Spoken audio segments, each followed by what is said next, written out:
Hello everybody, welcome back to JK exam cracker and welcome back to my computer lectures.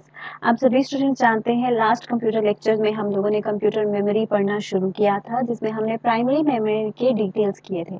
आज के session में मैं आपको secondary memory totally complete करवाऊंगी, उसके बाद हम लोग फर्दर टॉपिक स्टार्ट करेंगे। ठीक है, सो आज का जो हमारा टॉपिक है वो है secondary memory. And before starting, if any of you is new to our channel, then I would request you कि आप चैनल को सब्सक्राइब कर दें, क्योंकि अगर आप वीडियोस को कंटिन्यूटी में देखना चाहते हैं तो इट इज़ इम्पॉर्टेंट आप बेल आइकन को प्रेस कर लें, सब्सक्राइब कर लें, सो दैट फर्दर नोटिफिकेशंस जो भी अपडेशंस वेरियस कोर्स अपडेशंस जो मिलते हैं वो आपको चैनल पे टाइम टू टाइम मिलते रहें। ठीक है, तो स्टार्ट करते हैं विद सेकेंडरी मेमोरी। जब हमने प्राइमरी मेमोरी के बारे में पढ़ा था स्टूडेंट्स, हमने पढ़ा था वो मेन मेमोरी है जो हमारे सिस्टम के डायरेक्ट एक्सेसिबल होती है। ठीक है, जब भी हमारा प्रोसेसर काम करता है उसे कुछ भी चाहिए वो मेन मेमोरी से लेता है, डायरेक्टली एक्सेसिबल टू सीपीयू।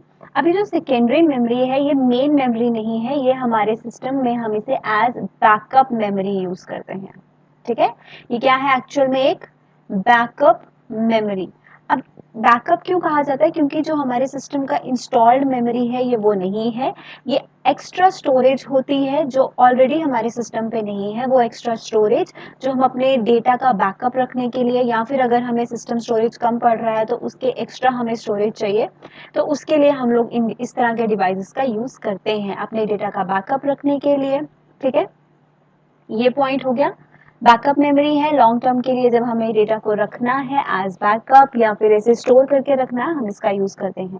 अब प्राइमरी मेमोरी प्राइमरी या मेन मेमोरी क्यों है, क्योंकि that is directly accessible bye CPU. लेकिन ये वाला जो मेमोरी है it is not directly accessible bye CPU. Second sentence आप पढ़ रहे हैं, it can not be processed directly by the CPU.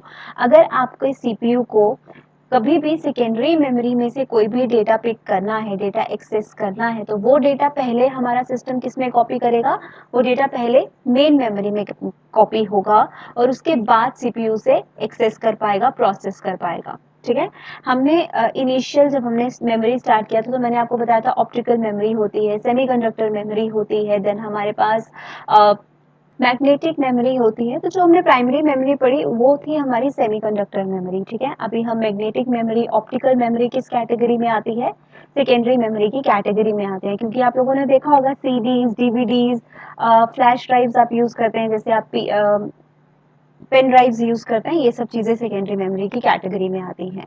अब से यहाँ से पॉइंट्स कुछ हम लोग रीड कर लेते हैं। This is the type of the memory जो एक्सटर्नल मेमोरी है और नॉन वोलाटाइल है। प्राइमरी मेमोरी क्या है, दिस इज वेरी इंपॉर्टेंट, ये एमसीक्यू बेसिक्स में से आ जाता है कई बार। प्राइमरी मेमोरी वोलाटाइल है, ये तो हमने पढ़ लिया है ना। जो हमारा प्राइमरी मेमोरी है वो वोलाटाइल है, लेकिन जो सेकेंडरी मेमोरी है वो नॉन वोलाटाइल है और इसे हम लोग परमानेंट मेमोरी भी कहते हैं। Primary memory is volatile in nature and is temporary, but secondary memory is non-volatile and permanent. क्यों non-volatile, क्यों, क्योंकि जब हम प्राइमरी मेमोरी पे काम करते हैं वो सिर्फ तब तक चलती है जब तक आप सिस्टम पे काम कर रहे हो। सिस्टम बंद तो मेमोरी इरेज, है ना। लेकिन जो सेकेंडरी मेमोरी है, आप सिस्टम पे जरूरी नहीं है आप काम कर रहे हो, आपका कंप्यूटर ऑन हो, आपकी पावर इन हो, जरूरी नहीं है आपका सिस्टम हो या नहीं हो, सेकेंडरी मेमोरी में जो डेटा है वो एज इट इज रहेगा, परमानेंटली स्टोर रहेगा, वो कभी भी डिलीट नहीं होगा। ठीक है, आपने अपना पेन ड्राइव यूज किया सिस्टम पे, आपने उसे रिमूव कर दिया, वापस से जब आप लगाएंगे आपका डेटा एज इट इज होगा, कभी भी वो इरेज नहीं होगा अनलेस आप खुद से उसे रीरेज करें या फिर कोई ऐसे टेक्निकल फॉल्ट हो जाए, है ना। तो दिस इज द पॉइंट, इसे हम बैकअप मेमोरी कहते हैं, ये हम पढ़ लिया है। और ये स्लोअर है प्राइमरी मेमोरी से। स्लो होने का रीजन क्या है, प्राइमरी मेमोरी को सीपीयू डायरेक्टली एक्सेस कर सकता है, लेकिन अगर सीपीयू को सेकेंडरी मेमोरी को एक्सेस करना है तो सेकेंडरी मेमोरी का डेटा कहाँ कॉपी होगा, प्राइमरी मेमोरी में, और फिर सीपीयू से एक्सेस करेगा। It is indirectly accessible bye CPU. Secondary memory का कॉन्सेप्ट सबको क्लियर हो गया, तो हम इसके मीडिया पे आते हैं। क्योंकि हमारे सिस्टम सिलेबस में हार्डवेयर भी है, तो जो स्टोरेज हार्डवेयर है हमें पढ़ना ही है। सबसे पहले हम लोग मैग्नेटिक मेमोरी से स्टार्ट करेंगे, जिसमें हमारे पास आता है मैग्नेटिक टेप। ठीक है, मैग्नेटिक टेप्स हम सबसे पहले सेकेंडरी स्टोरेज डिवाइस पढ़ेंगे। हम मैग्नेटिक टेप का एग्जांपल आप लोग यहाँ से देख लो, दिस इज द पिक्चर। आप लोगों ने पहले जो पुराने जमाने में टेप रिकॉर्डर्स आते थे, कैसेट्स आती थी, जिनमें हम लोग कैसेट्स यूज करते थे, वो कुछ इस तरह की होती थी। पुराने टाइम पे जो कैमरास भी यूज होते थे उनमें फिल्म्स का यूज होता था। वो फिल्म्स क्या होती थी, प्लास्टिक की एक शीट होती थी जिसमें एक मैग्नेटिक कोटिंग होती थी, ठीक है। तो इस तरह का कुछ ब्लैकिश ब्राउन कलर का ये जो रील होता था, जिसे हम रील भी कहते थे अक्सर, इस तरह की कैसेट्स होती थी जिसमें ब्राउन कलर का एक फिल्म होता था प्लास्टिक का, है ना। तो उसी तरह का जो स्टोरेज मीडियम है उसे हम लोग क्या कहते हैं, मैग्नेटिक टेप। ये मैग्नेटिक रिकॉर्डिंग का मीडियम है जिसमें एक प्लास्टिक फिल्म का यूज होता था, एक स्ट्रिप होती थी जिसमें मैग्नेटाइजेबल कोटिंग होती थी। मैग्नेटिक टेप्स का डेवलपमेंट कब हुआ था, 1928 में जर्मनी में। क्लियर, यहाँ तक तो क्लियर हो गया। अब इनका यूज किस लिए होता था, ये रिकॉर्डिंग पर्पस के लिए यूज होती थी। किस तरह की recording, audio and video recording के लिए हम इसका यूज करते थे।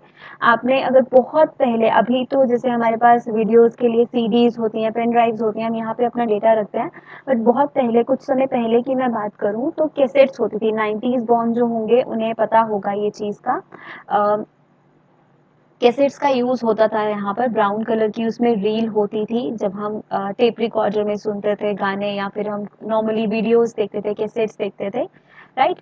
तो इनके लिए क्या यूज होता है, टेप ड्राइवर्स का यूज होता है जहाँ पर हम इन्हें रन करते हैं। क्लियर हो गया ये चीज, ऑडियो और वीडियो की रिकॉर्डिंग के लिए यूज होते थे। ये एक चीपेस्ट हम लोग कह सकते हैं स्टोरेज मीडिया, काफी ज्यादा चीप था, ठीक है। एंड गुड स्टोरेज कैपेसिटी भी काफी अच्छी थी। This is the point. Clear, a device that store computer on magnetic tape is known as tape drive. ये जो स्टोरेज के लिए मैग्नेटिक टेप में जो डिवाइस यूज होता था उसे हम टेप ड्राइव कहते थे। ये पॉइंट याद कर लेना, डायरेक्टली कई बार क्वेश्चन आ जाता है। तो कॉन्सेप्ट तो क्लियर हो गया यहाँ तक। अब एक इम्पॉर्टेंट पॉइंट जो एग्जाम में पूछा जा सकता है, this is the important point, ये ध्यान से सुनना आप लोग। कई बार हमें पूछा जाता है मैग्नेटिक टेप में डेटा एक्सेसिंग कैसे होता है, मतलब किस तरह का डेटा एक्सेसिंग मैग्नेटिक टेप में होता है। तो मैग्नेटिक टेप क्या सपोर्ट करती है, sequential data access. Data access दो तरह का होता है, एक होता है सीक्वेंशियल और दूसरा होता है डायरेक्ट एक्सेस। लेकिन मैग्नेटिक टेप में सीक्वेंशियल डेटा एक्सेसिंग होती है। सीक्वेंशियल का मतलब कि डायरेक्टली आप किसी पे भी क्लिक करके ओपन नहीं कर सकते, उस चीज को चला नहीं सकते, आपको सीक्वेंशियली चलना पड़ेगा। जैसे आप टेप रिकॉर्डर्स में अगर कभी टेप ड्राइव यूज किया होगा, वो कैसेट यूज किया होगा, तो जैसे आपकी कैसेट में कुछ 5 गाने हैं, ठीक है, यू हैव 5 सॉन्ग्स और आपको सॉन्ग 4 सुनना है। तो ऐसा नहीं है कि आपके पास कोई एक डायरेक्ट एक्सेसिंग मेथड होगा कि सॉन्ग 4 प्ले हो जाएगा, पहले सॉन्ग 1, फिर सॉन्ग 2, फिर 3, फिर 4 आएगा, फिर आपको 5 सुनना है तो उसके बाद। लेकिन अगर उसके बाद आपको 2 सुनना है तो पहले 1 से जाना पड़ेगा, फिर 2, मतलब एक सिक्वेंशियली चलता था। डायरेक्टली हम कोई भी चीज बीच में से एक्सेस नहीं कर सकते थे, इसी को हम बोलते हैं sequential accessing. Clear to everybody, this is all about magnetic tape. याद क्या रखना है, सिक्वेंशियल एक्सेस है, मैग्नेटिक स्टोरेज मीडियम है, और device that stores computer data on tape drive is on magnetic tape is tape drive. इतना याद रख लो। नेक्स्ट आते हैं हम लोग कैटेगरी मैग्नेटिक डिस्क। ये भी एक सेकेंडरी स्टोरेज मीडिया है। मैग्नेटिक डिस्क में हम लोग दो तरह के स्टोरेज मीडियाज पढ़ेंगे, एक पढ़ेंगे हार्ड डिस्क, एक पढ़ेंगे फ्लॉपी डिस्क। मोस्ट इंपॉर्टेंट जिसमें से मैक्सिमम क्वेश्चन एग्जाम्स में आते हैं वो है हार्ड डिस्क। हार्ड डिस्क जिसे हम लोग हार्ड ड्राइव भी कहते हैं। अब हार्ड डिस्क दिखता है कुछ इस तरीके का, आप लोगों ने देखा भी होगा, हार्ड डिस्क दिखता है कुछ इस तरीके का। अब हार्ड डिस्क का पहला पॉइंट जो आपको याद रखना है, इसे हम लोग हार्ड ड्राइव भी कहते हैं। एक रिजिड मैग्नेटिक डिस्क होता है जो परमानेंटली डेटा स्टोर करने के लिए यूज होता है। ऑब्वियसली नॉन वोलाटाइल है क्योंकि एक सेकेंडरी स्टोरेज मीडियम है, ठीक है। और ये कहाँ पर होता है, हमारे मदरबोर्ड पर एक ड्राइव यूनिट होता है जहाँ पर हमारे सिस्टम का हार्ड डिस्क लोकेटेड होता है।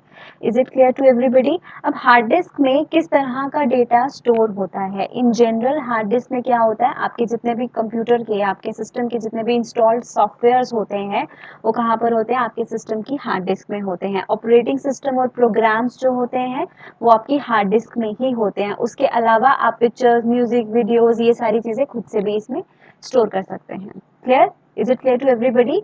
अब हार्ड डिस्क के बारे में कुछ और इम्पोर्टेंट चीजें जो हमें पढ़नी है वो हम यहाँ से पढ़ेंगे। अब हार्ड डिस्क का स्ट्रक्चर जो होता है ना, इंटरनल स्ट्रक्चर, ये तो हो गया हार्ड डिस्क का स्ट्रक्चर, जो एक प्लास्टिक की या फिर आयरन की, किसी मेटल की कह सकते हैं, हार्ड आउटर कवरेज में होता है ना। लेकिन इंटरनल हार्ड डिस्क का स्ट्रक्चर जो है वो कुछ इस तरीके से होता है, कुछ इस तरीके का। ये डिस्क आपको दिख रही हैं, ये जो डिस्क है सर्कुलर फॉर्म, इन्हें हम लोग क्या कहते हैं, ये जो आपको दिख रही हैं इन्हें हम लोग कहते हैं प्लैटर्स। क्लियर? इन्हें हम लोग क्या कहते हैं, प्लैटर्स कहते हैं। और प्लैटर का जो सरफेस होता है ना स्टूडेंट्स, ये जो दिख रहा है सर्कल, ये सारी यही है, ये प्लैटर्स।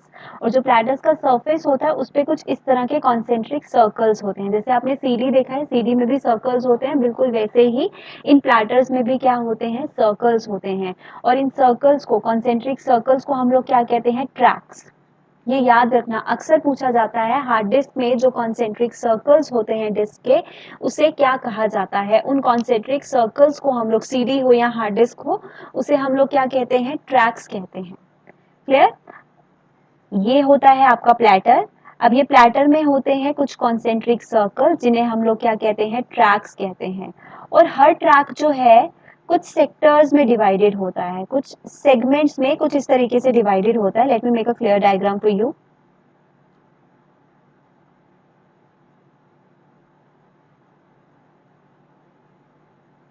सी, ये है आपका प्लैटर, इसमें होते हैं कुछ कॉन्सेंट्रिक सर्कल्स, और हर प्लैटर जो है कुछ सेगमेंट्स में डिवाइडेड होता है। इन सेगमेंट्स को हम लोग क्या बोलते हैं, सेक्टर्स बोलते हैं। ये देखिए, ये क्वेश्चन भी एग्जाम में पूछा जाता है। द ट्रैक्स और platter, the track on a platter और हार्ड डिस्क इज सब डिवाइडेड इनटू व्हाट, सेक्टर्स। ठीक है? और ये जो डिवीजन होती है, ये जो डिवीजन होती है ट्रैक्स को सेक्टर्स में डिवाइड करने का जो अरेंजमेंट होता है, इस प्रोसेस को हम लोग क्या कहते हैं, formatting of a hard disc. क्या कहते हैं इसे, formatting of a hard disk. ये पॉइंट्स यहाँ लिखे नहीं हैं, ये पॉइंट्स आप लोगों को नोट करते रहने हैं। क्लियर?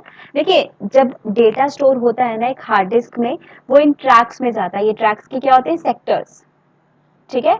इन सेक्टर्स में से यहाँ से डेटा स्टोरेज जो है वो शुरू होता है, फ्रॉम द वेरी सेंटर। और ये जो डिवीजन होती है ट्रैक्स की, हार्ड डिस्क की, इनटू सेक्टर्स, इसे हम लोग क्या बोलते हैं, फॉर्मेटिंग बोलते हैं।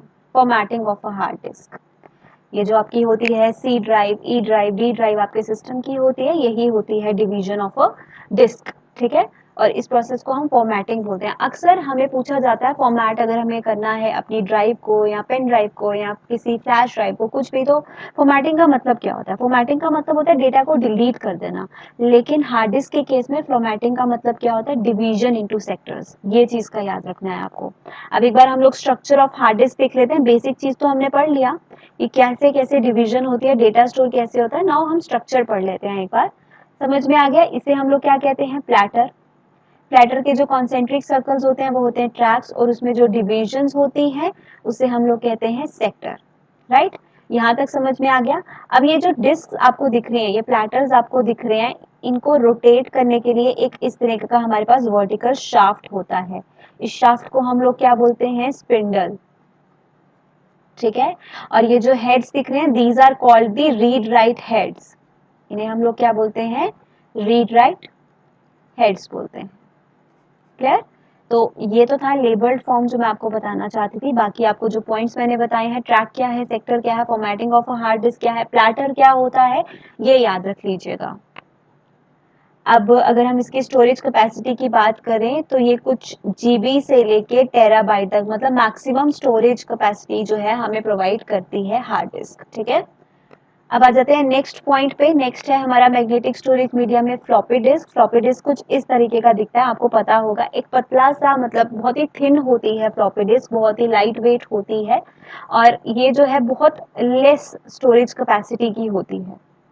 बहुत ज्यादा इसका स्टोरेज कैपेसिटी नहीं होता, कुछ एमबीज तक का ही होता है। ये भी एक मैग्नेटिक स्टोरेज मीडियम है जिसका आउटर कवरिंग जो है एक हार्ड प्लास्टिक केस में होता है, सो दैट इस पे कुछ स्क्रैच ना आ जाए इस डिस्क में, या फिर कुछ खराब ना हो जाए, इसके लिए। मैग्नेटिक, अगर हम लोग फ्लॉपी डिस्क की बात करें तो ये फर्स्ट कहाँ पे क्रिएट हुई थी, 1967 में। आईबीएम, आईबीएम का full form international business machine, ठीक है। इन्होंने ये क्रिएट किया था, और मेजर क्रिएट करने का फ्लॉपी डिस्क का रीजन क्या था कि हार्ड डिस्क को रिप्लेस किया जा सके, because at that time hard disk जो है वो बहुत बहुत ज़्यादा एक्सपेंसिव थी, तो उसे रिप्लेस करने के लिए। एक और रीज़न ये था कि फ्लॉपी डिस्क जो है काफ़ी ज़्यादा कन्वीनियंट है, क्योंकि पोर्टेबल है, लाइट वेट होती है, कभी भी कहीं भी आप अपने साथ लेके जा सकते हो, तो पोर्टेबल होने का रीज़न भी था कि ये काफ़ी ज़्यादा यूज में आई। But because of less storage capacity अभी के टाइम पे इनका इतना ज़्यादा यूज नहीं किया जाता, ठीक है, because they have very less storage capacity. अगर हम कुछ एमबीज तक का स्टोरेज होता है एंड कुछ एमबीज तक की, तो आजकल के टाइम पे एक सिर्फ और सिर्फ एक पिक्चर ही होती है, सिर्फ और सिर्फ एक फाइल ही होती है, और इतना ह्यूज डेटा हम इस पे स्टोर नहीं कर सकते। ठीक है स्टूडेंट्स, यहाँ तक समझ में आ गया। It comes in different sizes. ये बहुत सारे डिफरेंट साइज में आती थी मार्केट में। 3.5 इंच का फ्लॉपी डिस्क, 5/1/4 इंच का फ्लॉपी डिस्क, 8 इंच का फ्लॉपी डिस्क। 8 इंच का floppy disk the very first ever floppy disk जो बनाया गया वो 8 इंच का था, बट ये एक हम अपने कंप्यूटर का जो होल्डिंग कैपेसिटी होता है एक नॉर्मल कंप्यूटर सिस्टम का, उसके लिए काफी बड़ा था, इसीलिए आइडियल जो है साइज हमारे कंप्यूटर लैपटॉप के लिए जो फ्लॉपी डिस्क का वो 5/1/4 इंच है। ठीक है, so this is all about floppy disk. बस इसके बेसिस पे यही आपको क्वेश्चंस आ सकते हैं कि इनमें से कौन सा मैग्नेटिक स्टोरेज मीडिया है, तो वो आपको पता होना चाहिए। नेक्स्ट आते हैं हम लोग another category of secondary storage media, that is optical storage devices. अब ये डिवाइसेस जो है इनको ऑप्टिकल स्टोरेज डिवाइसेस क्यों कहा जाता है, कौन से हैं? आप लोगों ने सीडी देखा है, डीवीडी देखा है ना, जो एक सिल्वर शाइनिंग सा सीडी होता है, सबने ही देखा है। वो ऑप्टिकल स्टोरेज मीडियम होते हैं। उन्हें ऑप्टिकल स्टोरेज मीडियम क्यों कहा जाता है? क्योंकि जब उनमें डेटा रीड या राइट किया जाता है, डेटा रीड या राइट करने का मतलब डेटा जब उनमें से स्टोर किया जाता है, उसमें डेटा एक्सेस किया जाता है, तो वो किसके थ्रू होता है? लाइट के थ्रू। ऑप्टिकल का मतलब हमेशा क्या होता है? लाइट। तो ऑप्टिक जब वर्ड आपको दिख रहा है मतलब समथिंग रिलेटेड टू लाइट, तो ये सारी एक्टिविटीज किसके थ्रू होती हैं? लाइट के थ्रू। जितना भी डेटा और इंफॉर्मेशन स्टोर किया जाता है, रिकॉर्ड किया जाता है एक ऑप्टिकल डिस्क में, वो लाइट के थ्रू होता है। एक्चुअली में एक लेजर बीम का यूज होता है as a source of light. ठीक है, लेजर बीम को यूज करके एज अ लाइट सोर्स उसमें डेटा को रिकॉर्ड किया जाता है, और इस डेटा को जब हम लाइट सोर्स के थ्रू डेटा रिकॉर्ड करते हैं एक ऑप्टिकल स्टोरेज मीडियम में, फॉर एग्जांपल सीडीज या डीवीडीज में, उस प्रोसेस को हम लोग क्या कहते हैं? Burning data on to a disk. अक्सर ये वाला क्वेश्चन पूछा जाता है कि एक डिस्क में डेटा बर्निंग का मतलब क्या होता है, तो वो उसका मतलब क्या होता है? डेटा स्टोर करना एक डिस्क में with the help of a light source that is a laser beam. ठीक है, ऑप्टिकल स्टोरेज की एग्जांपल्स क्या आ जाती हैं? CD, CD ROM, DVD, blue रे डिस्क, एचवीडी, ये सारी एग्जांपल्स आती हैं। सीडी वेरी कॉमन नेम, आपने सुना ही है, इसका फुल फॉर्म्स आपको पता होने चाहिए। सीडी का फुल फॉर्म होता है कॉम्पैक्ट डिस्क। अब ये एक क्या होता है? एक काइंड ऑफ सर्कुलर डिस्क होता है, सबने देखा है राइट। बहुत पहले जमाने में आता था, हम लोग यूजुअली डेटा स्मॉल क्लिप्स हो गए या ऑडियो हो गए, उसके लिए हम लोग इसका यूज करते थे, कॉम्पैक्ट डिस्क का। इवन मूवीज जब पहले मार्केट में आती थी तो वो सीडीज में आती थी, बहुत पहले की बात है, कुछ सालों पहले की, है ना। तो ये उनके लिए यूज किया जाता था। उसके बाद आ जाते हैं सीडी रोम, कॉम्पैक्ट डिस्क रोम। रोम का मतलब होता है read only memory, that means data सिर्फ रीड कर सकते हैं, मतलब अगर आपकी सीडी में एक मूवी है तो आप वो सिर्फ यूज कर सकते हो, मूवी को देख सकते हो, उसे डिलीट नहीं कर सकते। मूवी देखने के बाद वो फालतू रहने वाला है, मतलब वो किसी काम का नहीं, आप उसे रीयूज नहीं कर सकते हो। Clear to everybody. उसके बाद आता है डिजिटल वीडियो डिस्क। सीडी के बाद जो डीवीडीज हैं, डीवीडीज का जो हम कह सकते हैं basic features, that is storage capacity. जैसे सीडी का स्टोरेज कैपेसिटी सिर्फ लेस रेजोल्यूशन की मूवीज का था, लेकिन डीवीडीज का स्टोरेज कैपेसिटी ज्यादा अच्छा हो गया। ठीक है, स्टोरेज कैपेसिटी गीगा बिट्स में देखिए, यहाँ पे लिखा हुआ है अप्रोक्सीमेटली 17 GB, जिसमें हम वीडियोस, साउंड या अदर डेटा स्टोर कर सकते हैं with a good capacity and good quality also.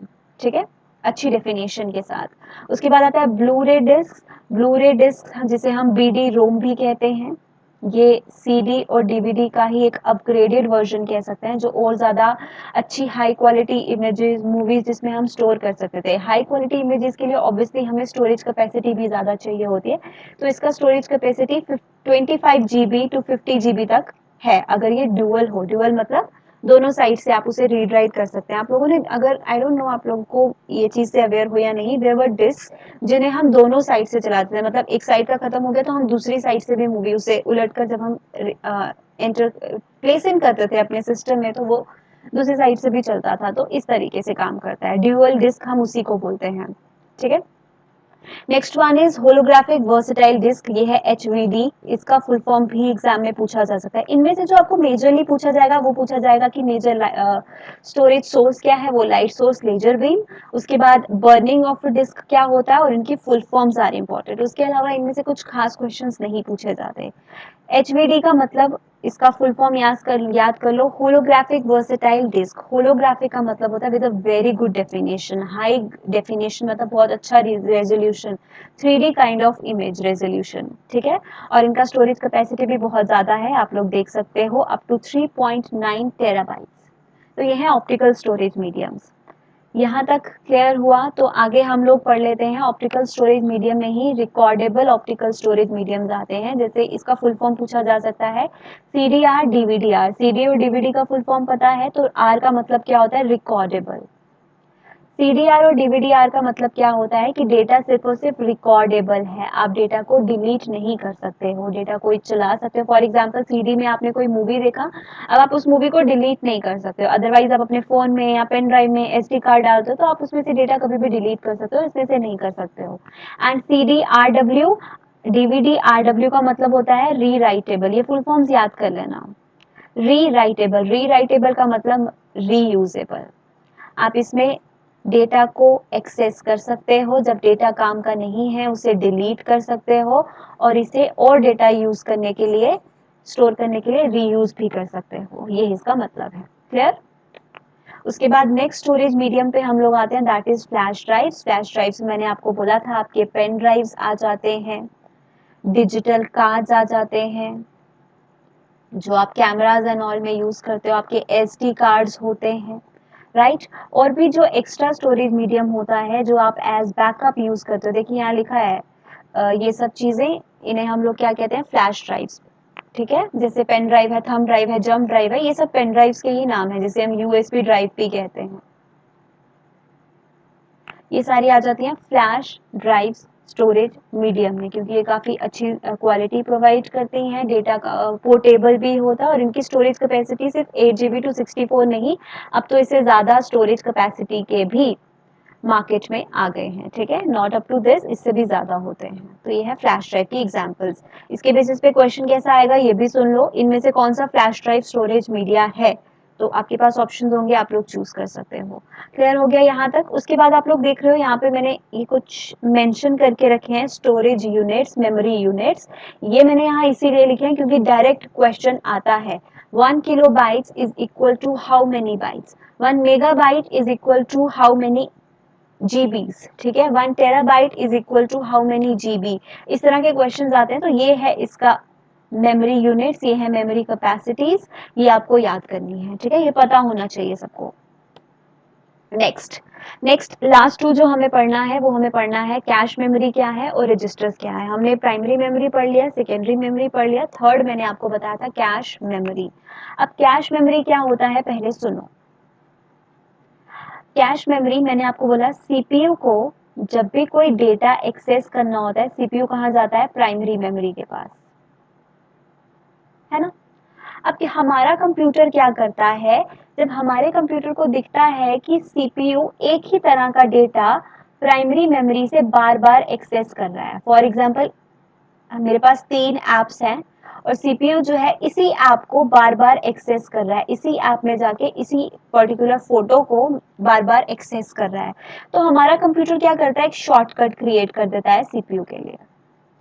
ठीक है, कि बार बार अगर CPU इस डेटा को एक्सेस कर रहा है तो बार बार उसे प्राइमरी मेमोरी में जहाँ जाना पड़े, वो इस डेटा का एक कॉपी बना के रख देता है, टेम्परेरी कॉपी बना के रख देता है। और वो कहाँ पर रखता है, वो खुद एक स्टोरेज क्रिएट करता है, जिसे हम लोग क्या कहते हैं, कैश मेमोरी। समझ में आई बात, कैश मेमोरी क्या है। जब हमारा कंप्यूटर, फॉर एग्जाम्पल एक सिंपल सा हम लोग एग्जाम्पल लेते हैं, आप लोग अमेजोन पे शॉपिंग करते हो, है ना, करते ही हो सब लोग। अब जब आप अमेज़न बार-बार ऐप खोलते हो और एक ही तरह के लेट्स से कोई कपड़े देख रहे हो या कोई प्रोडक्ट देख रहे हो, तो अक्सर आप लोगों ने नोटिस किया होगा कि जब आप यूट्यूब खोलते हो या कोई और ऐप खोलते हो, वही जो चीज़ें आपने अमेज़न पे सर्च की होती हैं, वो हमको एड्स में दिखती हैं। पता है सबको? ऐसा नोट करते हो? या फिर जब आप अमेज़न ओपन करते हो, तो वो हमको पहले ही हाइलाइटेड दिखना लगता है, जो हमने ऑलरेडी सर्च किया होता है। ऐसा क्यों होता है? अब हमारे कंप्यूटर को कैसे पता चला कि हम यही चीज़ देख रहे हैं? ऐसा इसीलिए होता है कि जो चीज़ आपने अमेज़न पे जाके बार-बार एक्सेस की है, बार-बार आप उसी चीज़ को ओपन कर रहे हो, प्रोडक्ट को ओपन कर रहे हो, तो हमारे कंप्यूटर को समझ में आ गया कि ये चीज़ आपके लिए इम्पोर्टेंट है, you are accessing it over and over again. तो हमारा कंप्यूटर क्या करता है, एक कैश स्टोरेज बना लेता है, एक टेम्परेरी उसकी कॉपी बना लेता है, जहाँ पे वो वही चीज़ें रखता है जो आप अपने फ़ोन पे या अपने कंप्यूटर पे बार-बार एक्सेस करते हो। तो उससे क्या होता है, आपकी सीपीयू का टाइम बच जाता है, आपका प्रोसेसिंग फास्ट हो जाता है कंप्यूटर का, क्योंकि अब कंप्यूटर को उसी चीज़ को दोबारा एक्सेस करने के लिए प्राइमरी मेमोरी के पास नहीं जाना है, वो उसके कैश मेमोरी में उसका कॉपी रखा है, वो वहीं से उठा लेगा। तो कैश मेमोरी क्या है, मेन मेमोरी और सीपीयू के बीच का हम कह सकते हैं एक ब्रिज है, कि सीपीयू को बार बार इधर ना जाना पड़े, कुछ कॉपीज वो यही रख लेता है जो सीपीयू को बार बार चाहिए। और इस टेम्पररी स्टोरेज को हम लोग क्या कहते हैं, कैश मेमोरी कहते हैं। और जरूरी नहीं है ये परमानेंट है, आप जब चाहे अपने फोन पे किसी ऐप का कैश मेमोरी डिलीट कर सकते हैं। जब आप अपने फोन की या किसी भी ऐप की आप लोग बैकएंड पे जाते हैं, जहाँ पे उसके अनइंस्टॉलिंग एंड ऑल का ऑप्शन होता है, वहां पे एक ऑप्शन मिलता होगा आपको, क्लियर कैश मिलता है आपके। जब आप कुछ डेटा डिलीट करते हो, आपको ऑप्शन मिलता है उसके ऐप का क्लियर कैश। क्लियर कैश का मतलब होता है कि जो उस ऐप में आपने डेटा बार बार एक्सेस किया और आपने कंप्यूटर ने उसका एक कैश मेमोरी बना के रख दिया, आप उसे कभी भी क्लियर कर सकते हो। और जैसे जैसे आप फोन को या फिर लैपटॉप को या कंप्यूटर को यूज करते हो, आपके यूजेस के अकॉर्डिंग वो कंप्यूटर अपनी प्रोसेसिंग को फास्ट करने के लिए वापस से कैश मेमोरी जो है वो मेंटेन कर लेता है। आई होप इन एग्जाम्पल्स के साथ तो आपको क्लियर हुआ होगा क्या होता है कैश मेमोरी। ये मोस्ट इकोनॉमिकल और फास्ट वे है जिससे सीपीयू डेटा इजीली एक्सेस कर सकता है। क्लियर हो गया क्या है कैश मेमोरी? आई गेस सबको क्लियर हुआ होगा। अगर नहीं हुआ तो मैं एक और एग्जाम्पल दे देती हूँ, ठीक है। फॉर एग्जाम्पल आपको पैसे चाहिए, ठीक है।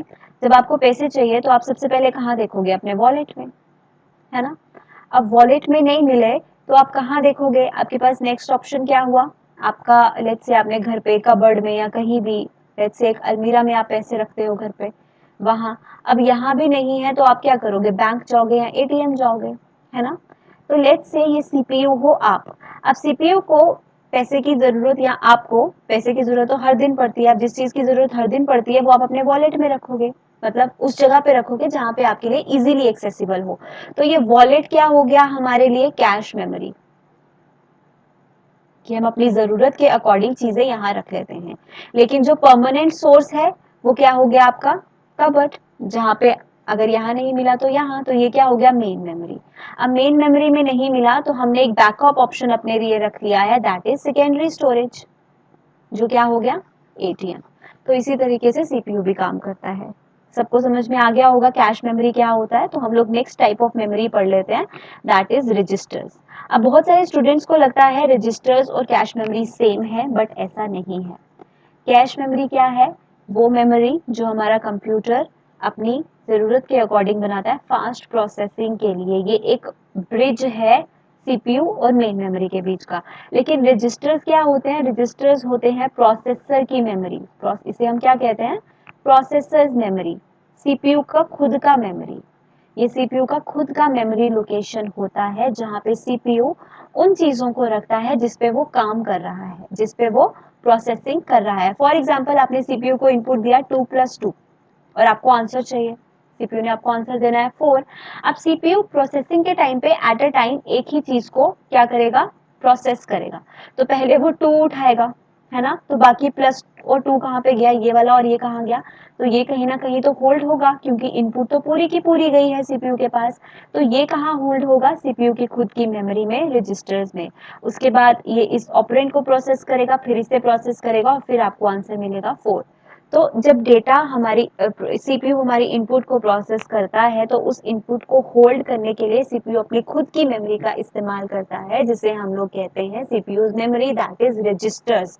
इसे हम रजिस्टर मेमोरी भी कहते हैं। क्लियर हो गया? यहाँ तक क्लियर हो गया तो अब हम मेमोरी की हायरार्की पढ़ेंगे, that is most important, maximum times पूछी जा सकती है। आपको ये चार्ट दिख रहा है, ये फॉर्म दिख रहा है, एक पिरामिड बना है, सबको दिख रहा है। अब पिरामिड क्या कहता है कि जब हम बात करते हैं साइज की, मतलब कैपेसिटी की, कि सबसे ज्यादा स्टोरेज कैपेसिटी किसकी है, तो वो है हमारी सेकेंडरी मेमोरी, जिसमें हमने क्या पढ़ लिया, magnetic tapes, magnetic drives, hard disk, floppy disk और optical medium, CDs and all, ये मैक्सिमम कैपेसिटी की होती है। ठीक है, उसके बाद सबसे ज्यादा कैपेसिटी किसकी है, सेकेंडरी स्टोरेज की, उसके बाद हमारी मेन मेमोरी की, उसके बाद कैश की, और सबसे कम स्टोरेज कैपेसिटी किसकी होती है बेटा, रजिस्टर्स की। ठीक है, तो यहां से याद रखो रजिस्टर्स जो है इनकी लीस्ट स्टोरेज कैपेसिटी होती है, और मैक्सिमम किसकी होती है, सेकेंडरी स्टोरेज की। क्लियर? अब सबसे ज्यादा एक्सपेंसिव, इनकी कैपेसिटी बहुत कम होती है लेकिन मोस्ट एक्सपेंसिव मेमोरी कौन सी होती है, रजिस्टर्स। फास्टेस्ट मेमोरी कौन सी होती है, रजिस्टर्स।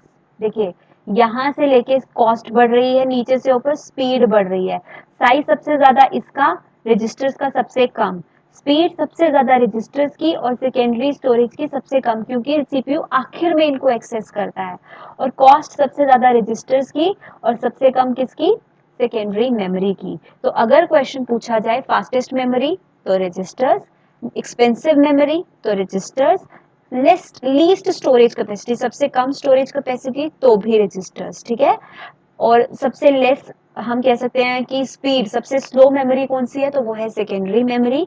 सबसे सस्ती मेमोरी कौन सी है एज कंपेयर टू दीज, तो वो भी सेकेंडरी मेमोरी है। और हम कहें अगर सबसे ज्यादा क्या बोलने वाली थी मैं,